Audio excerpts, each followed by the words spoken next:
অপেক্ষা করছি। এটাকে যদি দুর্বলতা মনে করেন, দিল্লিতে তো যাইতে পারবেন না, বঙ্গোপসাগরে ঝাঁপাইয়া পড়ে আত্মাহুতি দেওয়া লাগবে।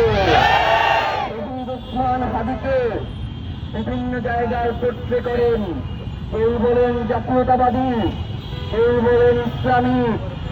শহীদ ওসমান হাদি জাতীয়তাবাদী এবং তিনি ইসলামিক, কিন্তু শহীদ ওসমান হাদিকে শুধু ক্ষমতা কেন্দ্রীকরণের মধ্যে যদি আপনারা নিয়ে আসেন এবং তার যদি বিচার নিশ্চিত না করেন, শহীদ ওসমান হাদির যেই ভাইয়েরা রয়েছে প্রয়োজনে তারা আপনাদের প্রতিপক্ষ হিসেবে দাঁড়িয়ে যাবে,